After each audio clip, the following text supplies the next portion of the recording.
বাজার থেকে বড় মাছ যেমন রুই কাতলা বা ভেটকি কেনার সময় অনেক সময় আমরা মাছের তেলটা নিই না। এটা না জেনেই হয়তো বা যে মাছের তেল ভীষণ নিউট্রিশিয়াস এবং টেস্টিও বটে। ওমেগা-3 ফ্যাটি অ্যাসিডে পরিপূর্ণ। আর এই তেল দিয়ে অসম্ভব ভালো একটা চচ্চড়ি হয়। এছাড়া মাছের তেলের বড়াও হতে পারে। চলুন দেখে নিই কীভাবে বানাতে হয় মাছের তেলের চচ্চড়ি। এখানে আমি নিয়েছি 200 গ্রামের মতো মাছের তেল, মানে মাছের ফ্যাট, লিভার, ইনটেস্টাইন। এছাড়াও আপনি চাইলে ভেটকি মাছের তেলও নিতে পারেন। প্রথমে মাছের তেলটিকে ম্যারিনেট করে নিতে হবে। তার জন্য লাগবে 1 চা চামচের মতো হলুদ গুঁড়ো, 1 চা চামচ লঙ্কার গুঁড়ো আর 1 চা চামচ নুন। এই তিনটে দিয়ে খুব ভালো করে মাছের তেলটাকে মেখে নেবেন। আর অবশ্যই মাখানোর আগে মাছের তেলটাকে ভালো করে ধুয়েও নেবেন। মাখানো হয়ে গেলে পর এই মিশ্রণটিকে রেখে দিন। আর সেই রেখে দেওয়ার সময়টুকুর মধ্যে সবজিগুলো কেটে নেব আমরা। তো ধরা নেওয়া যেতে পারে যে অ্যারাউন্ড 15 মিনিটের মতো ম্যারিনেটেড হয়ে থাকবে মাছের তেলটা। ইতিমধ্যে একটা বেগুন, 2টো আলু আর একটা টমেটো আমরা কেটে নেব। আলুগুলোর খোসা ছাড়িয়ে নিন। আমি এখানে একটা পিলার ব্যবহার করেছি খোসা ছাড়ানোর জন্য। আপনি চাইলে বঁটি বা ছুরি যা হোক ইউজ করতে পারেন, আমার পিলারে সুবিধেই হয়। এবার আলুগুলোকে ছোট ছোট করে কিউব করে নিন, অনেকটা যেরকম আমরা আলু পোস্ত বা আলু চচ্চড়ির আলু কাটি। কাটা হয়ে যাবে। তারপরে বেগুনটা নিয়ে নেবেন। আমি এখানে একটা মাঝারি সাইজের বেগুন ব্যবহার করেছি। বেগুনের যে ডাঁটিটা আছে, স্টেম, সেটা বাদ দিয়ে দিন। বেগুনের খোসা বাদ পড়বে না। তারপরে বেগুনটিকেও ছোট ছোট কিউবে কেটে নিন। এখানে দেখুন আমার যে বেগুনটা আমি ব্যবহার করেছি তাকে ছোট ছোট কিউবে কেটে নিয়েছি, ঠিক যে সাইজের আলুগুলোকেও কাটা হয়েছে। আমি এই চচ্চড়িটি আলু, বেগুন আর পেঁয়াজ দিয়ে করি, সঙ্গে টমেটো থাকে, চাইলে অন্য সবজিও দিতে পারেন। এবার টমেটোটিকে রাফলি কেটে নিন, চপ করে নিন আর কি। টমেটো যখন কাটা হয়ে যাবে তারপরে 1/2 চা চামচ নুন আর 1/2 চা চামচ হলুদের গুঁড়ো দিয়ে ভালো করে বেগুনগুলোকে ম্যারিনেট করে নিন। বেগুনের গায়ে যেন মশলা খুব ভালো করে লেগে যায়।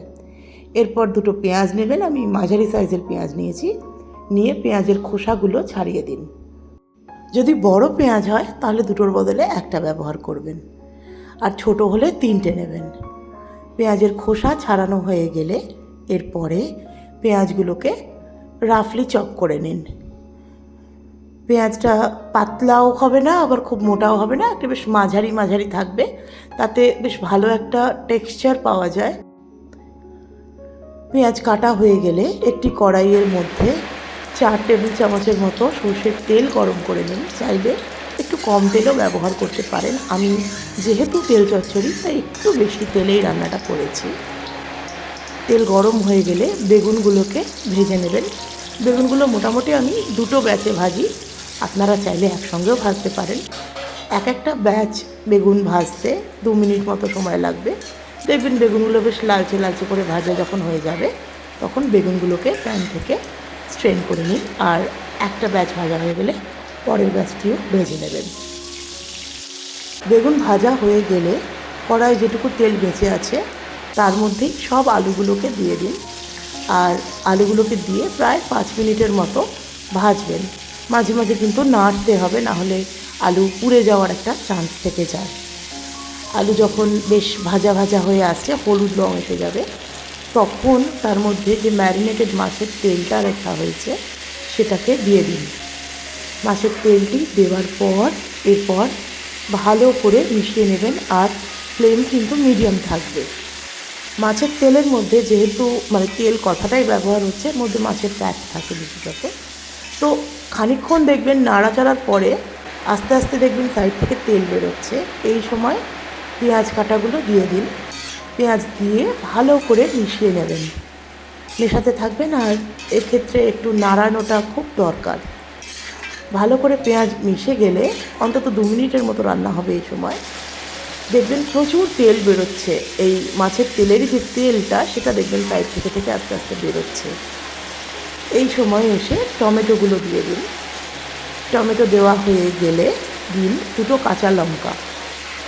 আমি কাঁচা লঙ্কাগুলো ভেঙে দিয়েছি যাতে বেশ একটা ঝাল ঝাল ব্যাপারও আসে। কাঁচা লঙ্কা দিয়ে ভালো করে মিশিয়ে নিই। মেশানো হয়ে গেলে 1 টেবিল চামচ গার্লিক পেস্ট, 1 টেবিল চামচ জিঞ্জার পেস্ট দিয়ে ভালো করে আবার মিশিয়ে নিই। বুঝতেই পারছেন যে আমি মশলাগুলো কিন্তু আগে দিয়ে কষিনি, আলুর সঙ্গেই কষছি। এরপর দেবেন 1/2 টিস্পুন হলুদ গুঁড়ো, 1/2 টিস্পুন লঙ্কার গুঁড়ো আর 1 টিস্পুন মতো নুন চাইলে একটু কমও দিতে পারেন। দিয়ে ভালো করে আবার মিশিয়ে নিন যাতে মশলাগুলো বেশ ভালো করে সবজিগুলোর সঙ্গে মাছের তেলের সঙ্গে মিশে যায়। মিশে যাওয়ার পর এরপরে ভাজা বেগুনগুলোকে দিয়ে দিন।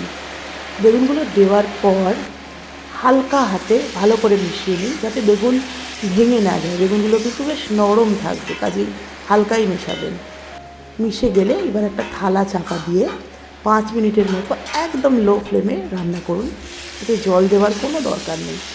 মাছের তেলের চচ্চড়ি নর্মালি একটু মাখা মাখা হয় আর তেল কিন্তু পাওয়া যায়, মানে আফটার অল আমরা তেল দিয়েই রান্না করছি, তাই না? মাছের তেলটাই রান্না হচ্ছে।